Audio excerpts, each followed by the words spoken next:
Antes de tudo, já deixa o like e se inscreve no canal, porque o assunto de hoje é daqueles que mexem com emoção, dividem opiniões e dizem muito sobre o momento do Flamengo. E no final eu quero saber o que você pensa sobre tudo isso. Estamos falando da véspera de uma final de Mundial de Clubes, um daqueles jogos que não aparecem toda temporada, um jogo que entra para a história. De um lado, o Flamengo, carregando sua tradição, sua camisa pesada e a expectativa de milhões de torcedores. Do outro, o PSG, um gigante europeu, cheio de estrelas e com um investimento absurdo. Um cenário de tensão máxima, onde cada detalhe faz diferença.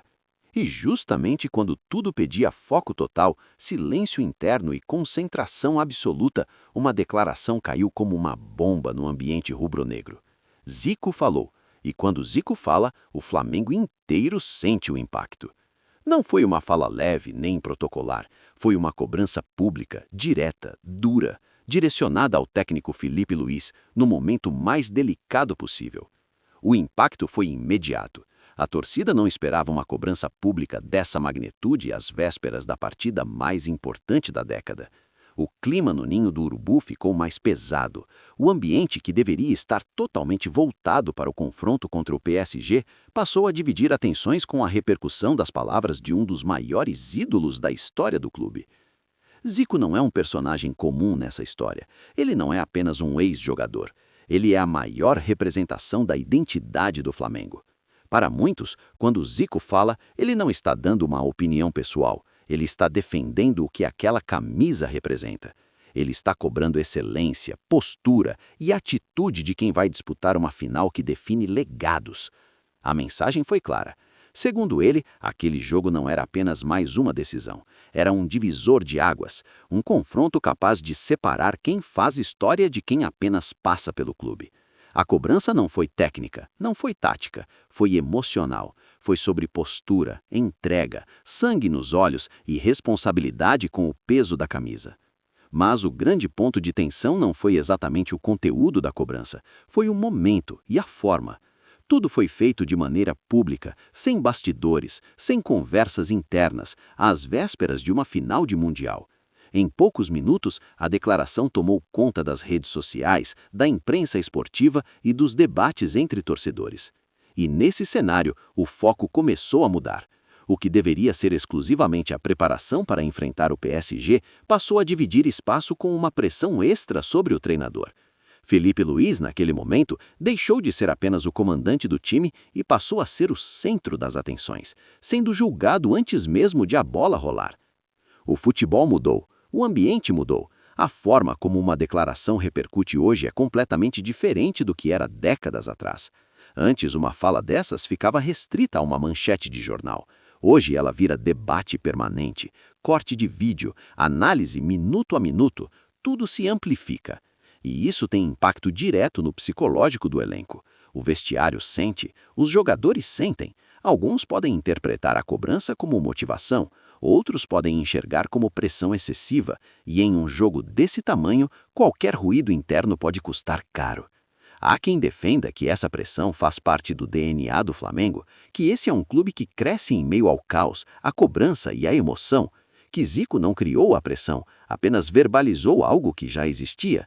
Afinal, uma final de Mundial contra um gigante europeu por si só já carrega uma carga absurda de responsabilidade. Nesse ponto de vista, a fala de Zico seria um choque de realidade, um lembrete de que o padrão de exigência para uma final desse tamanho não pode ser o mesmo de um jogo comum. Seria uma forma de tirar qualquer resquício de zona de conforto e elevar o nível de cobrança ao máximo possível. Para quem pensa assim, essa cobrança não enfraquece o técnico, ela testa. Testa se Felipe Luiz tem estatura para liderar o Flamengo em um momento histórico. Testa se ele consegue transformar pressão em união. Testa se ele é capaz de usar esse cenário adverso como combustível para o time. Mas existe o outro lado, e ele é igualmente forte. A psicologia do esporte moderno aponta que ameaças públicas não motivam, elas paralisam. Quando um treinador sente que está jogando pelo próprio cargo, o foco pode deixar de ser a vitória coletiva e passar a ser o medo do erro. E o medo do erro gera hesitação, insegurança e decisões reativas. Além disso, ao tornar a cobrança pública, o controle da narrativa sai das mãos do treinador e do clube. Cada decisão tomada passa a ser interpretada como resposta à fala de Zico. Cada substituição vira prova, cada erro vira confirmação. Isso cria um ambiente extremamente pesado e difícil de administrar. Existe ainda o risco de divisão interna. Alguns jogadores podem concordar com a cobrança e outros podem se fechar em defesa do treinador. Em vez de um elenco totalmente unido contra o adversário, surge a possibilidade de rachaduras internas, justamente no momento em que a coesão é mais necessária. No fim das contas, essa situação escancara um dilema profundo do Flamengo: o choque entre tradição e modernidade, entre a força da história e as exigências da gestão esportiva atual, entre a paixão que construiu o clube e os métodos que hoje regem o futebol de alto rendimento. A declaração de Zico transformou a final em algo ainda maior. Não era apenas Flamengo contra PSG, era o Flamengo lidando com sua própria identidade, com seu passado e com a pressão de honrar tudo o que aquela camisa representa. E agora eu quero saber de você. Zico acertou ao fazer essa cobrança pública ou passou do limite no momento mais delicado possível? Deixa seu comentário porque esse debate não termina aqui. Se você chegou até o final, se inscreve no canal, deixa o like e compartilha esse vídeo com aquele amigo que vive discutindo Flamengo no grupo. Aqui a gente analisa o Flamengo além do placar. Até a próxima. Rodrigão.